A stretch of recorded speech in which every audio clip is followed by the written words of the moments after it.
জামাত এমন একটি দল যাদের কাজই হচ্ছে মির্জাফরগিরি করা। পাগলের প্রলোভ করে রাস্তাঘাটে আপনার মায়ের খাওয়া ছাড়া আর কোনো উপায় আমি তো দেখি না। জনগণই মারবে, আমাদের কিছু করতে হবে না। জনগণই রাস্তাঘাটে ভালো মতো দিয়ে দেবে। পাগলকে কতদিন টলারেট করবেন বলেন? এনসিপি নামে যেই যন্ত্রটি এসেছে, আমি যন্ত্র বলবো ঠিক মতো, ন্যাশনাল চাঁদা পার্টি নাকি ডেফিনিশন তো এটাই হয়। এনসিপি আমার সাজেশন থাকবে সেটা হচ্ছে পাবনা। এছাড়া ওনার কোথাও ঠাঁই আছে বলে আমার মনে হয় না। বিএনপির জন্য আল্লাহর মতো সেটা লাগবে না। আপনি কালকে বললেও আমরা নির্বাচনের জন্য প্রস্তুত, ফেব্রুয়ারিতে তো আছেই, এরও আগে বললেও আমরা প্রস্তুত আছি ইনশাল্লাহ। যার নামটা বলেছেন উনি কে, ওনার ব্যাকগ্রাউন্ড কী, ওনার পারিবারিক আরএসসিএস পর্চা কিংবা মিউটেশন আপনারা কি জানেন? তো বাংলাদেশের সবচেয়ে সহজ জিনিসটা হচ্ছে কি জানেন, সস্তায় জনপ্রিয়তা নেওয়া।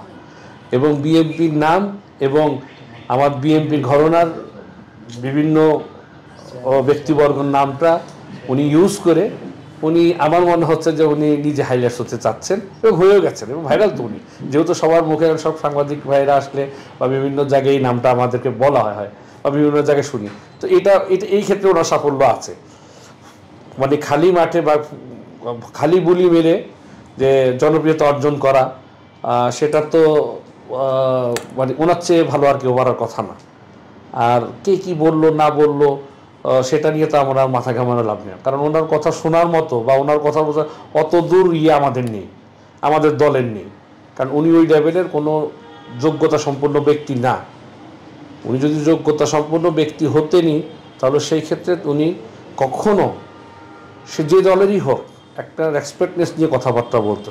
উনি তো টোটালি, আমার তো মনে হচ্ছে উনি আমি যতদূর শুনতে পেরেছি বা আপনারা যতদূর ওই অ্যাপ্রোচটা করেন যে ছাত্র আন্দোলনের ভূমিকায় তার অনেক বড় ভূমিকা ছিল, এই সেই ব্যাপার। একটা ছাত্রর কি এই ধরনের বিহেভ থাকে? আমার তো মনে হয় না। আগে তো পারিবারিক শিক্ষাটাকে আপনাকে গ্রহণ করতে হবে। সে পারিবারিক শিক্ষাটা কোথায় গেল? আর কথা বলতেছেন কাদের নামে, কাদের বিরুদ্ধে কথা বলছেন? আমি তো সামান্য একটা রাস্তাতে, মানে একটা গল্লির নেতা। আপনি আসেন না আমার সাথে কথা বলি। আপনি কি কতদূর আপনি হয়তো ঢাকার সবচেয়ে বড় বিদ্যাপীঠ ঢাকা ইউনিভার্সিটি থেকে পাশ করেছেন, আমরা হয়তো ঢাকা ইউনিভার্সিটি পর্যন্ত যেতে পারিনি, কাছাকাছি ছিলাম। তো আসেন আপনার সাথে আমরা কথা বলি। আপনি কতদূর কথা বলতে পারেন আমরা বলতে পারি, শুনি। এটা দোষের তো কিছু নাই, কিন্তু আপনার সংযত হওয়া উচিত। না হলে ওই পাগলের প্রলোভ করে রাস্তাঘাটে আপনার মায়ের খাওয়া ছাড়া আর কোনো উপায় আমি তো দেখি না। জনগণই মারবে, আমাদের কিছু করতে হবে না। জনগণই রাস্তাঘাটে ভালো মতো দিয়ে দেবে। পাগলকে কতদিন টলারেট করবেন বলেন? হ্যাঁ, ওনার অবস্থান হওয়া উচিত। আমার মনে হয় সবচেয়ে বড় ওনার জন্য এখন আমার সাজেশন থাকবে সেটা হচ্ছে পাবনা। এছাড়া ওনার কোথাও ঠাঁই আছে বলে আমার মনে হয় না। হঠাৎ করে খোলস পাল্টিয়ে 5 তারিখের পরে আপনারা কি একবারও প্রশ্ন করেছেন যে বসুন্ধরা গ্রুপ কেন আপনাদেরকে 1500 কোটি টাকা দিয়েছে? শুধু বসুন্ধরার কথা বলছি না, এরকম বাংলাদেশে তো হাজার হাজার শত শত গ্রুপ অর ইন্ডাস্ট্রি আছে। কার থেকে এত টাকা কিভাবে পেল ওনারা? এই প্রশ্নটা কি করেছেন? যে একটা দল চালানোর জন্য, যে দেখুন বাংলাদেশের যে ইতিহাস বিশ্লেষণ করলে, সেটা আওয়ামী লীগ হোক, বিএনপি হোক, জাতীয় পার্টি হোক, সবার একটা রেকর্ড আছে। কিন্তু ওই রেকর্ড অনুপাতে কারো 50 বছর, কারো 40 বছর, কারো 48 বছর, এই ধরনের। তা আপনি 6 মাসের মধ্যে এসেই এত বড় একটা দেখাই দিবেন বা হয়ে যাবেন, এটা তো আরও দিনের চেরাক ছাড়া আর কোনো রকমের সম্ভব না।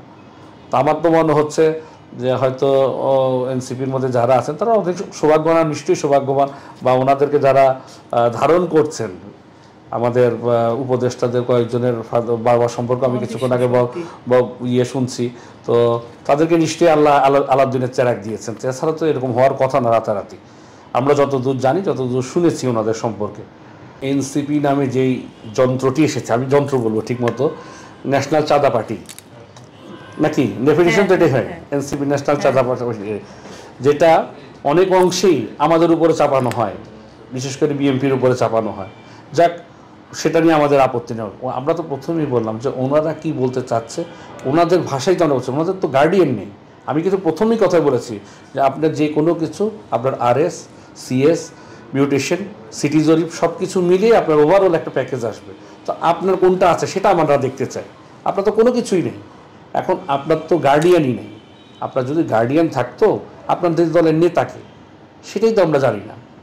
সবাই তো নেতা, এক একজন এক এক কথা বলছেন, এখন এক কথা বলছেন, এখন 10 মিনিট পরে এক কথা বলছেন, আবার চোরের মতো ট্যাঙ্কে করে পাড়িয়ে আসতেছেন। এটা তো বীরত্ব না। এটা কি বীরত্ব বলে? এটা তো বীরত্ব না। তো সুতরাং শুধু শুধু ভন করে নির্বাচন করতে দেব না, আপনি নির্বাচন করতে দেওয়া না দেওয়ার কে? বরঞ্চ আপনি যে প্রশ্নটা আমাকে করেছেন বিএনপি স্পেস দিচ্ছে কিনা, আমরা স্পেস দেওয়ারও কিছু নেই, আমরা এটা প্রয়োজনও মনে করতেছি না। কারণ আমাদের কাছে এই ধরনের যাদের মুখের ভাষা ঠিক নেই, যাদের সংযত আচরণ নেই, তাদের সম্পর্কে বলা বা মন্তব্য করা বা তাদের, আমি তো বললাম যে আরএসসিএস পর্চা কিছুই নেই তাদের, তো এদের সম্পর্কে মন্তব্য করে বিএনপি নামক এত বড় দল, তো এটা তো আমাদের শোভা পায় না। আমি তো মনে করি না তাদের পক্ষে বিপক্ষে তাদের জরিপের তো কোনো দরকার না। আপনি আগে নিবন্ধন নিয়ে আসেন, আগে শাপলা আনেন, শাপলা করতে আগে শাপলা আনেন, আগে তো ওটাও নিয়ে আসেন, তারপরে আপনি নির্বাচন বানচাল করবেন না করবেন। নির্বাচন বানচাল বা করার দায়িত্ব তো আমাদের না, রাজনৈতিক দলের না, এটা সাংবিধানিক দায়িত্ব। নির্বাচন কমিশন সেটা পরিচালনা করবে, বাংলার জনগণ ভোট দিবে। আর বাংলার জনগণ শিখে গেছে কাকে কিভাবে পিটিয়ে শায়েস্তা করতে হয়, পালাতে হয়, দেশ ত্যাগ করাতে হয় এবং কিভাবে নিজের অধিকার আদায় করে দিতে, সেটা বাংলার জনগণ শিখে গেছে।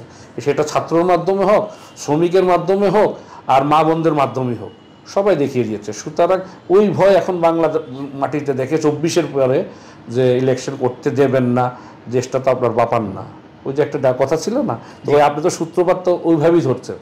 তো সুতরাং ওইভাবে আপনার করতে দেবেন না বা করবেন না, আপনি গঠনমূলক সমালোচনা করেন, 100বার সমালোচনা করেন, সমস্যা কি আছে? আপনি করেন, কিন্তু তার মানে এটা না যে আপনি নির্বাচনকে বাধাগ্রস্ত করবেন, বিচার প্রক্রিয়াকে বাধাগ্রস্ত করবেন। আর বিচার প্রক্রিয়া নিয়ে যদি আপনি কথা বলেন, দেখেন বিচার তো আর রাতারাতি হয় না। একটা মানুষ গুলি চালিয়েছে, আমি ফাট করে এনে ফাঁসিতে উঠে দিলাম, এটা তো না। তাকে তো আত্মপক্ষ সমর্থন করার সুযোগ দিতে হবে, সে যেই হোক, যেটা আমাদের আইনে আছে, সে যেই হোক, যত বড় অপরাধী হোক, তাকে আগে পক্ষ সমর্থনের সুযোগ দিতে হবে। তাহলে আমরা কেন, সরকারও তো তাদেরকে সেই সিস্টেমেই আছে। একটা পলিটিক্যাল গভর্নমেন্ট হোক আর যে গভর্নমেন্টই হোক, সেই গভর্নমেন্ট কাজ করার আগে প্রত্যেকটা জিনিস স্বচ্ছতার মধ্যে যাবে। আপনি আনলেন আর ফাঁসিতে ঝুলে দিলেন, এটা তো হতে পারে না, বিচার হতে পারে না। বিচার করার জন্য একটু সময় প্রয়োজন, আমরা প্রত্যাশী দ্রুত করতে হবে, এটা আমাদেরও দাবি। জনগণের সাথে আমাদের সকল, আমরা তো জনগণের বাইরে না, আমাদের সকলের দাবি যে আমরা যাতে সুন্দর নির্বাচনও আমাদের চলবে, নির্বাচনের পক্ষে সংস্কারও চলবে, এবং পাশাপাশি আমাদের যে গণতান্ত্রিক অধিকার, আমাদের যে ভোটের অধিকার, সেটা প্রতিষ্ঠিত করতে হবে। ষড়যন্ত্রের একটা অংশ। কেন অংশ? আপনি দেখেন বিগত সরকার যারা ছিল তারাও কিন্তু এই কাজগুলোই করত। যখন কোনো একটা জায়গায় কোনো কিছু নিয়ে একটা পজিটিভ কোনো কিছু হবে, তখন কিন্তু মানুষকে মাইন্ডটা ডাইভার্সন করে দিত। ওইখানে জঙ্গি পাওয়া গেছে, ওই হেলিকপ্টারে করে আনা হচ্ছে, ওখানে অস্ত্র পাওয়া গেছে, এই ধরনের একটা নাটক কিন্তু তারা এটা মন্তস্থ করতো। এটা কিন্তু বিগত সরকারের থেকে। তা আমরা এখন মনে করছি যাদের কথা আপনারা বলছেন, যে পার্টিগুলোর কথা বলছেন, তাদেরও একটা সময় ভালো ভূমিকা ছিল। আমি বারবার বলছি তাদের ভূমিকা নিয়ে আমাদের কোনো প্রশ্ন নেই, তবে 5 তারিখের পরে ওনাদের নিয়ে প্রশ্ন আছে। 5 তারিখে, জুলাই আগস্টে তাদের ভূমিকা নিয়ে নিঃসন্দেহ ওনাদের ভূমিকা নিয়ে আমাদের কোনো ডাউট নেই, কিন্তু 5 তারিখের পরে আছে যেই কর্মকাণ্ডগুলো যেগুলো ঘটছে বা যেগুলো আপনি দেখছেন যে এখন যেগুলো কথা উঠছে, যে নির্বাচন নিয়ে বা অন্যান্য যে সাবজেক্টগুলো নিয়ে বা আপনার কী বলে শহীদের সংখ্যা নিয়ে, শহীদের সংখ্যা এটা একটা অনেক আগের থেকে এটার মধ্যে একটু ছিল, একটু কনফিউশন ছিল। তো এটা ওই যে যেরকম টেবিল টকে এটা আলোচনার বিষয়। রাষ্ট্র তো একার বিএনপির না, রাষ্ট্র একলা জামাতেরও না, রাষ্ট্র সকলের।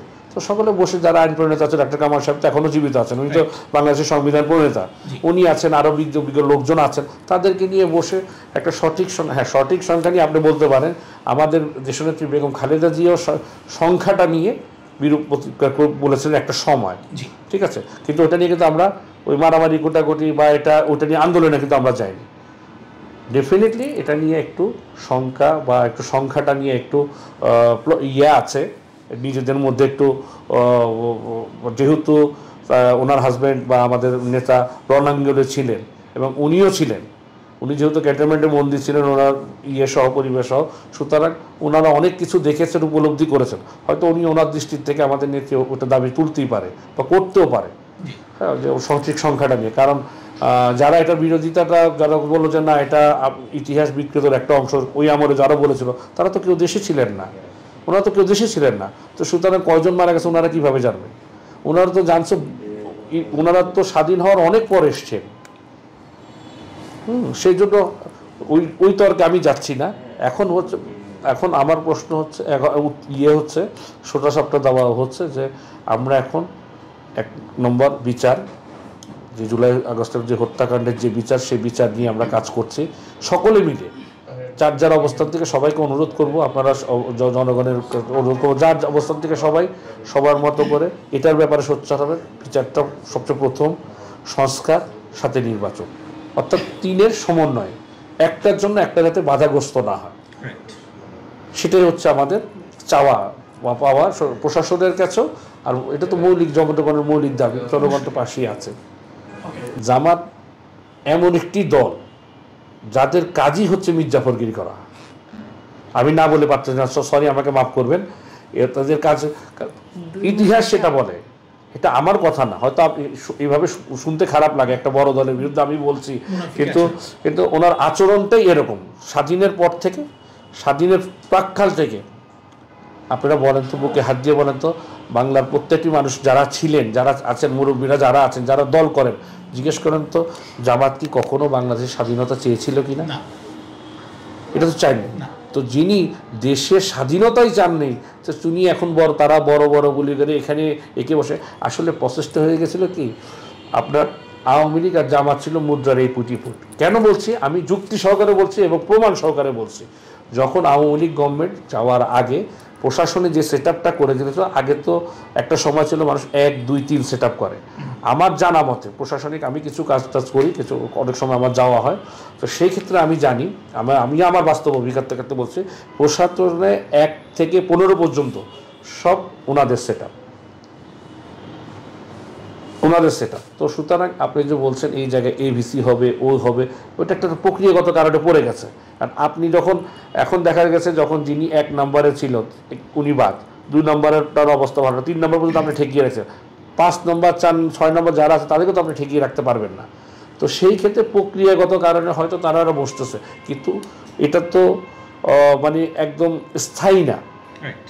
যে কোনো পলিটিক্যাল গভর্নমেন্ট আসুক, যদি পরিবর্তন হবে, যে জনগণ যাকে পছন্দ করে, যদি আমাদেরকে পছন্দ করে, যদি আমরা মনে করি যে না উনি ভালো কাজ করতেছে, অবশ্যই আমরা তাকে সহযোগিতা করব। আর যারা যদি মনে করি যে না তারা আমাদের জনগণের বা আমাদের সকলের দেশের ক্ষতি করছে, আমাদের দ্বারা তাদের ক্ষতি হবে, তো সুতরাং বিএনপি কেন, কোনো গভর্নমেন্টই তো তাদেরকে রাখবে বলে আমার মনে হয় না।